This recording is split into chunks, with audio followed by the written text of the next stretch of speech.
from Country News. We want to thank you for subscribing. We value it very much.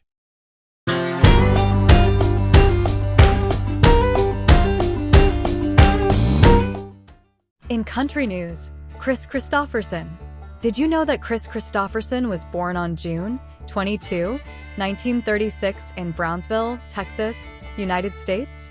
Kristofferson changed the language of country music with extraordinary internal rhymes, Shakespearean iambic pentameter, and socially progressive subject matters that found the personal within the political. He was an Oxford scholar, a defensive back, a bartender, a Golden Gloves boxer, a Gandhi dancer, a forest fighter, a road crew member, and an army ranger who flew helicopters. He was a peacenik, a revolutionary, an actor, a superstar, a Casanova, and a family man. He was almost a teacher at West Point, though he gave that up to become a Nashville songwriting bum. Sam Peckinpah cast him as Billy the Kid. Willie Nelson recorded an entire album of his songs, then joined him in supergroup The Highwaymen with Johnny Cash and Waylon Jennings. Muhammad Ali sat side stage at his concerts. Mama Cass Elliot called him No Eyes. Atlantic Monthly published his short stories. He believed that songwriting is a spiritual communion of mind, body, and soul.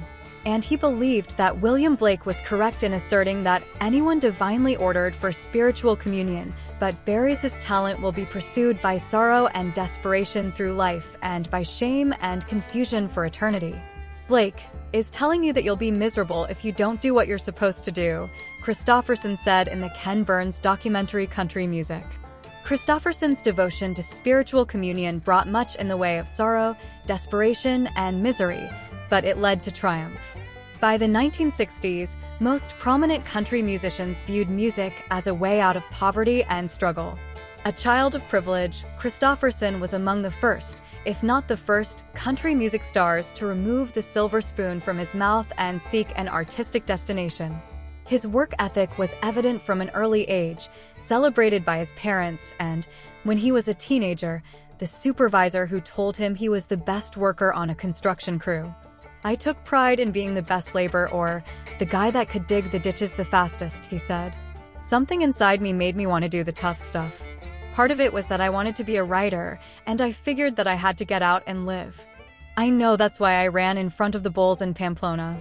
The son of a major general and a social-minded mother, Kristofferson spent his childhood learning lessons in honor and civility, though he arrived at different notions of these things than did his parents.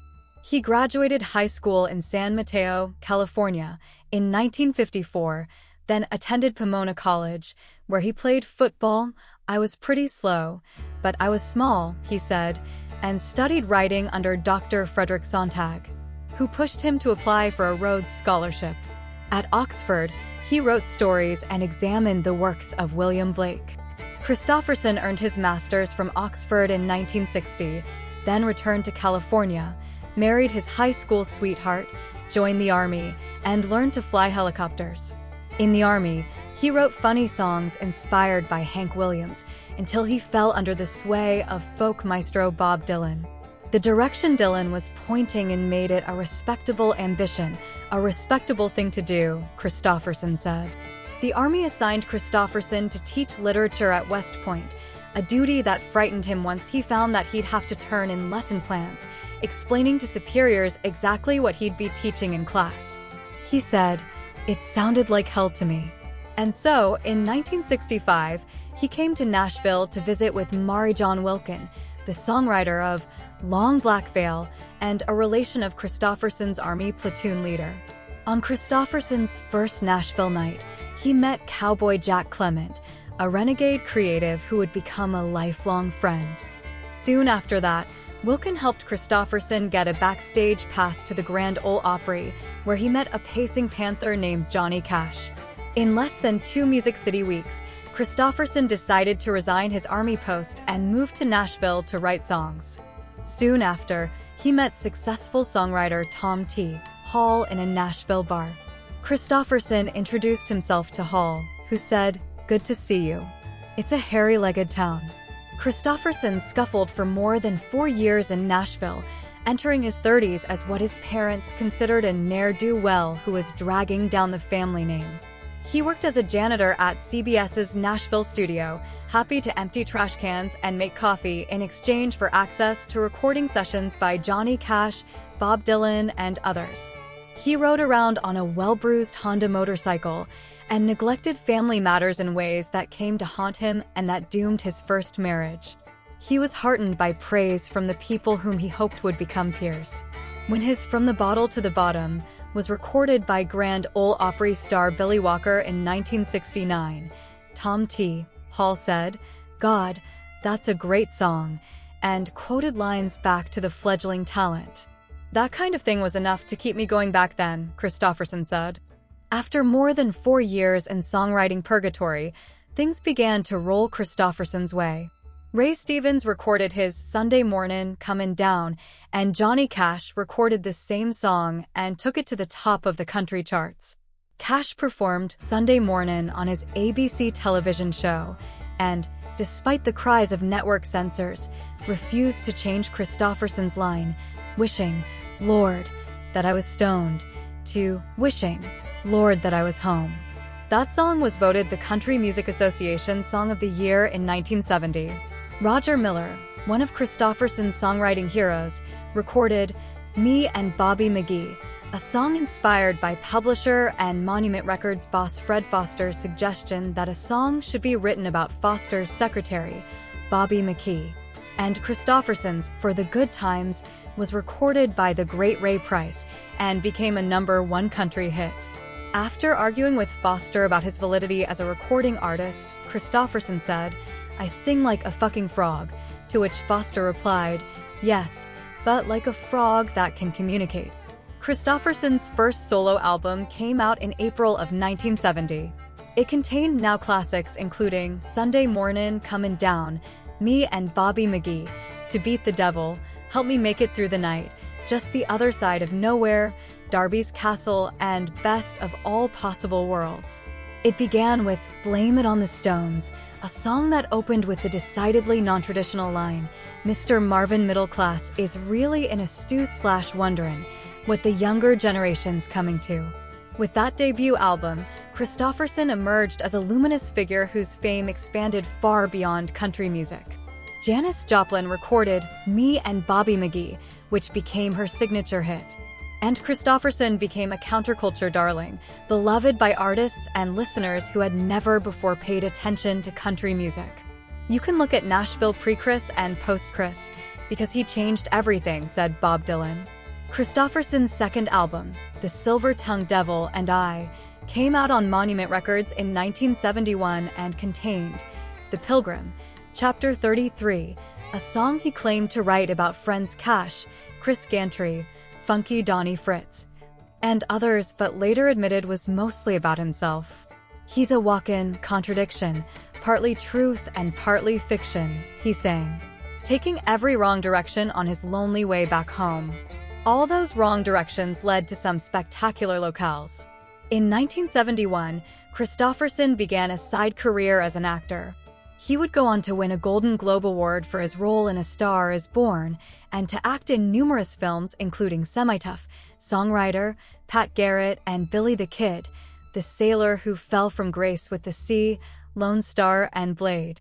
He toured the world with his band and with Rita Coolidge, his wife, from 1973 until 1980. He moved from Nashville to California.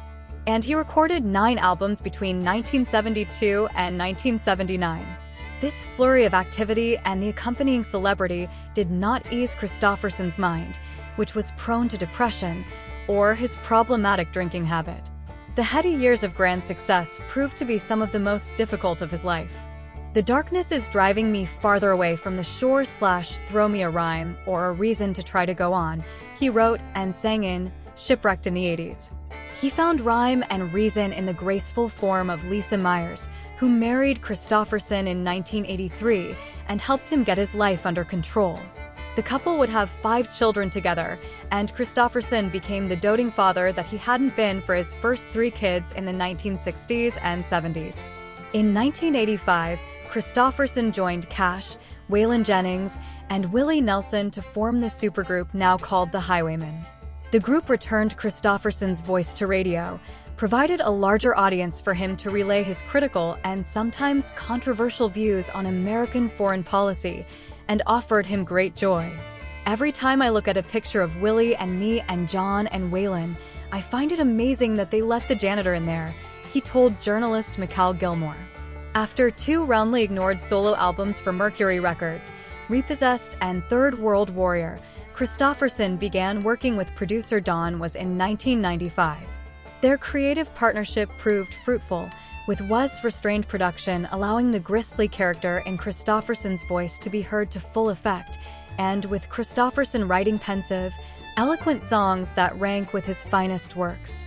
It's about making sense of life at this end of the game, Kristofferson said about his 2009 Closer to the Bone album, and that comment also applies to his produced works A Moment of Forever, 2006, This Old Road, 2009, and Feeling Mortal, 2013. On his 80th birthday in 2016, Kris released the Cedar Creek Sessions, which was nominated for a Grammy for Best Americana Album 6 months later.